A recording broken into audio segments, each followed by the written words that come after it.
बिहार के एक नेताजी जो गए हुए थे वहाँ राजनीति चमकाने के, उनका एक पिछले का भी देखिए, कोरोना के समय में भी पूरा कोरोना वो दिल्ली में आराम किए, किसी को कोई पता नहीं था कि कहाँ थे, लेकिन जब कोरोना ख़त्म हो गया तो आ गए।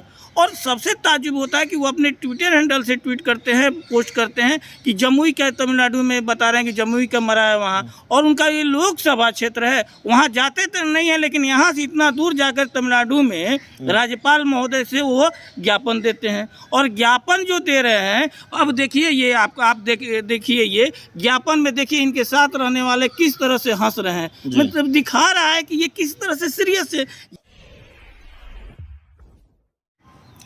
नमस्कार, आप देख रहे हैं धा न्यूज़ और मैं हूं अभिषेक मिश्रा। तमिलनाडु के मामले पर बात करेंगे। तमिलनाडु मामले को लेकर बिहार की राजनीति गर्म रही और बाद में ये पता चला कि जो बताया जा रहा था, जिस तरह की तस्वीरें सामने आ रही थी, दरअसल वो खेल कुछ और था, मामला कुछ वैसा नहीं था। और बहुत ईमानदारी से कहें तो अगर सब्र से और विवेक से काम न लिया होता तो जिस तरह के फ़ोन मुझे भी आ रहे थे, जिस तरह के वीडियो हमारे पास भी आ रहे थे, गलती और बहुत गलती, बड़ी चूक हमसे भी हुई होती। हमारे साथ राजेश तिवारी साहब हैं, उनसे बात करेंगे। बिहार के कई लोग तमिलनाडु में गए, पत्रकार गए, राजनेता गए। लोक जनशक्ति पार्टी रामविलास के राष्ट्रीय अध्यक्ष चिराग पासवान ने वहाँ राज्यपाल से मुलाकात की और इस पूरे मामले को लेकर कई बयान भी दिए, नीतीश कुमार पर निशाना भी साधा। तिवारी साहब, कैसे देखते हैं इस पूरे मामले को? देखिए, तमिलनाडु में जो घटना घटी है वह टोटल अफवाह पर था, एक प्रायोजित था, और ये एक बहुत बड़ी साजिश था बिहारियों के प्रति। वो एक उदाहरण था तमिलनाडु से, और इसको पूरे देश भर में फैलाने का और बिहार सरकार को बदनाम करने का एक साजिश रचा गया था।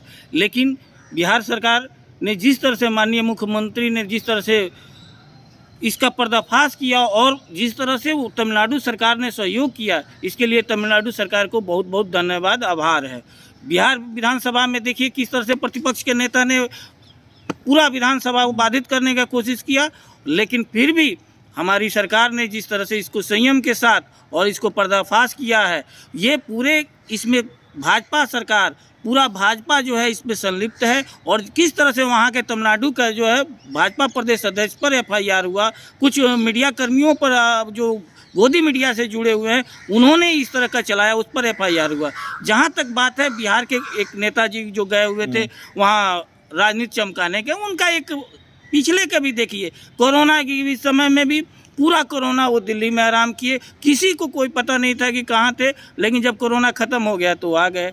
और सबसे ताज्जुब होता है कि वो अपने ट्विटर हैंडल से ट्वीट करते हैं, पोस्ट करते हैं कि जमुई का, तमिलनाडु में बता रहे हैं कि जमुई का मरा है वहाँ, और उनका ये लोकसभा क्षेत्र है, वहाँ जाते तो नहीं है, लेकिन यहाँ से इतना दूर जाकर तमिलनाडु में राज्यपाल महोदय से वो ज्ञापन देते हैं। और ज्ञापन जो दे रहे हैं, अब देखिए ये आप देखिए ये ज्ञापन में देखिए इनके साथ रहने वाले किस तरह से हंस रहे हैं, मतलब दिखा रहा है कि ये किस तरह से सीरियस है। ये वहाँ देखिए, वहाँ थोड़ा सा सैर सपाटा करने गए हुए थे, मन दिल्ली पटना करते करते उब गए हैं तो समुद्र है, अच्छा जगह, रमणीक जगह है, थोड़ा सा सैर सपाटा कर लें और मीडिया में थोड़ा सा अपने आप हाईलाइट, क्योंकि ये हम सपा कहते हैं कि ये NRB हैं, नॉन रेजिडेंशियल जो है बिहारी हैं।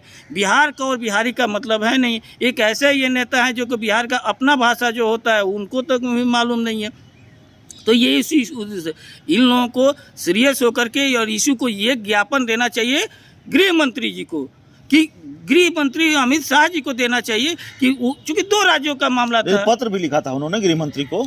पत्र क्यों लिखते हैं? यहाँ कुछ भी होता है तो आप जाकर गृह मंत्री से भेंट करके आप ज्ञापन दे देते हैं, यहाँ क्यों नहीं दे रहे हैं? आप तो हनुमाने हैं, आपको इसको तो जांच कराना चाहिए कि बिहारियों को कौन इस तरह से अपमानित किया है, कौन वहाँ से भागने पर विवश कर दिया है, जो उनके क्षेत्र से भी है, पूरे बिहार से, मतलब उनको तो जांच करवाना चाहिए और जो दोषी है उसके ऊपर कार्रवाई करना चाहिए। आप किस बात के हनुमान है जी? और किस बात का आप दावा करते हैं कि हनुमान है कि हम, और उसके बाद जब बिहारियों पर जब इस तरह का आ रहा है, कितने लोग वहाँ से आए हुए हैं, नौकरी छोड़ करके आए हुए हैं, परेशान हुए हैं, और आप जो है बैठ करके जाकर राज्यपाल का ज्ञापन दे रहे हैं, जो राज्यपाल जी पहले ही कह चुके हैं। वहाँ मैं ट्वीट करके उन्होंने कह दिया था कि ऐसा कोई बात नहीं है, ये अफवाह है, तमिलनाडु की जनता बहुत अच्छी जनता है, और उसके बाद आप दूसरा दिन चल जा रहे हैं ज्ञापन देने। ये कौन सा राजनीति है? अरे कुछ तो राजनीति को सीरियस भाव से लेकर आइए। ये दिखाइए मत अपना, जिस तरह से फिल्मी करियर दिखाए थे उसी तरह से यहाँ सिर्फ चमक के मत कीजिए, यहाँ रियल लाइफ मत कीजिए, रियल लाइफ में आइए।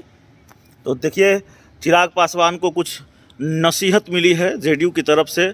जेडीयू नेता राजेश तिवारी की तरफ से तमिलनाडु गए थे चिराग पासवान। जो मामला सामने आया या सामने आने की बात कही गई, तथाकथित तौर पर जो तस्वीरें और खबरें सामने आती रहीं, उसको लेकर इस इंटरव्यू में, इस बातचीत में इतना ही। बहुत बहुत धन्यवाद।